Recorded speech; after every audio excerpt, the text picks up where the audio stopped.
Someone tells you their story. It is not dramatic. They are not crying. But by the time they finish speaking, you are carrying something heavy you did not carry before. And they walk away lighter, whilst you spend the next 3 days processing grief that was never yours. This is not empathy. This is the wounded healer's inheritance. Welcome to Power and Myth. Psychology has a word for what you experience. They call it empathy. They measure it, categorize it, and describe it as the ability to understand and share another's feelings. But that clinical language does not come close to what actually happens when you sit across from someone in pain. You do not observe their suffering from a safe distance. You do not merely understand it. You absorb it. It enters your body like water entering fabric. And long after they have moved on, you are still wringing yourself out. Psychology calls empathy, myth calls something far more specific. The wounded healer. Chiron, the centaur who could heal every wound except his own. The figure who carries an unkillable pain and discovers that this very pain becomes the source of their gift. Jung spent years studying why certain people do not just witness suffering but transmute it. This is Jungian archetypal psychology, the patterns he identified in those who carry wounds on behalf of the collective. And if you have ever felt that other people's pain lives inside you longer than it lives inside them, you are not defective. You are participating in one of the oldest patterns in human consciousness. The wounded healer does not choose this role. It chooses them. And once it does, everything changes. You begin to notice that people gravitate toward you when they are breaking, not because you advertise yourself as someone who helps, but because something in them recognizes something in you. A quality that says, this person will not turn away. This person can hold what I cannot hold alone, and you do hold it. You sit with their chaos, their shame, their rage, their despair. You do not flinch, and somehow, impossibly, by the end of the conversation they feel lighter, but you feel heavier. This is the transaction no one speaks of, the unspoken exchange at the heart of the wounded healer archetype. They arrive fractured, they leave integrated, and you are left holding the fragments they could not carry. Psychology might call this emotional labor. Myth calls it sacrifice. The wounded healer does not heal from a place of wholeness. They heal from their wound. Jung understood this. The healer who has never been broken cannot reach the one who is breaking. Only the wounded know the language of wounding. Only those who have descended into their own underworld can guide others through theirs. This is why you can sit with someone's darkest confession and not be shocked. Why you can hold space for their rage without needing them to be calm. Why you can witness their shame without adding to it. You have been there, perhaps not in the specifics, but in the architecture of suffering. And because you know that territory, you can walk someone else through it without getting lost. But here is what psychology rarely acknowledges about the wounded healer. The wound is not metaphorical, it is structural, it lives in your nervous system. You do not just understand pain cognitively, your body remembers it, and when someone else's pain enters the room, your body responds as though it is happening to you. This is not empathy as a skill you have developed, this is empathy as an architecture you were born into. Jung called this participation in the collective unconscious, the shared field of human experience that exists beneath individual consciousness. Most people access this field occasionally. The wounded healer lives inside it. You do not hear someone's story and then imagine how it might feel. You feel it, directly, immediately, as though their nervous system has momentarily merged with yours. And this is why the clinical word empathy feels so inadequate. Empathy suggests choice. It suggests a bridge you decide to cross, but you do not cross the bridge. The bridge crosses itself. One moment you are separate, the next you are not, and this is the gift. But it is also the wound, because once you have absorbed someone else's pain, it does not simply evaporate when they leave. It stays, it circulates, and if you do not have a way to process it, to transmute it, to release it, it accumulates, layer upon layer upon layer, until you are no longer sure which pain is yours and which you have picked up from others.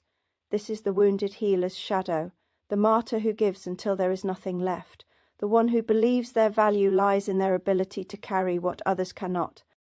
The one who has become so identified with healing that they have forgotten they too are allowed to break.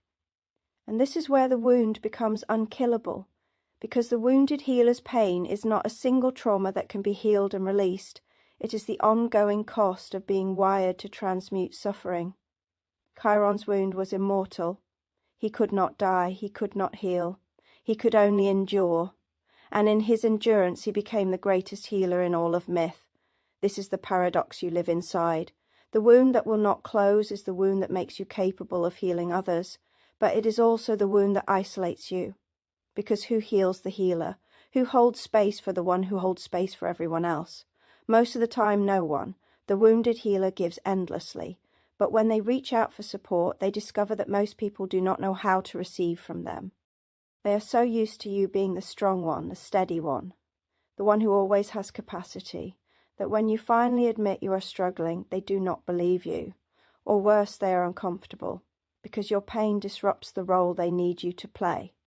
And so you learn to heal alone. You learn to process your wounds in private. You learn that the world needs you to be the wounded healer, not the one who is wounded.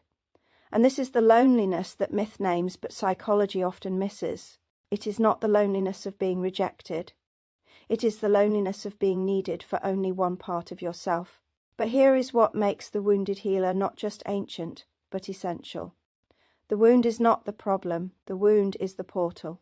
Jung understood that the deepest transformation happens not by transcending suffering, but by descending into it.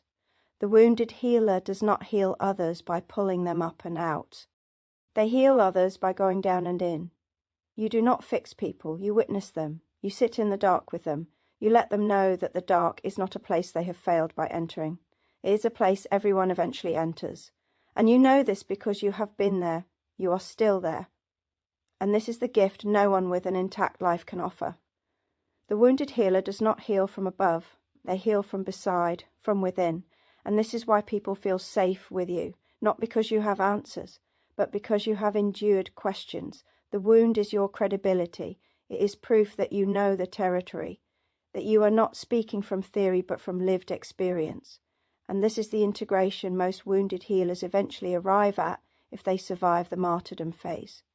The realization that the wound is not something to be ashamed of, it is not evidence of weakness or failure, it is the mark of initiation. You were broken open so that others could find their way through you. And once you stop seeing this as a burden and start seeing it as a calling, everything shifts. You begin to set boundaries, not because you care less, but because you understand that healing others does not require your destruction. You begin to honor your own wound, not by trying to heal it in the way psychology promises healing, but by accepting that some wounds are meant to stay open. They are the source, the spring, the place where empathy flows from. And when you stop trying to close the wound, you stop resenting it. You start to see it as Jung saw it, as the place where the personal meets the collective, where your individual suffering becomes a doorway through which others can pass.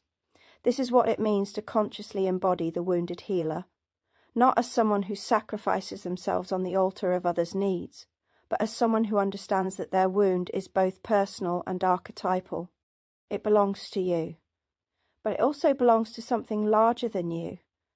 And by tending it, by learning its language, by allowing it to teach you, you become capable of something psychology cannot fully explain.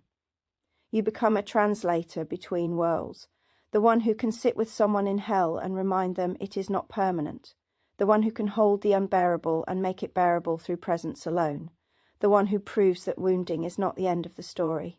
It is the beginning.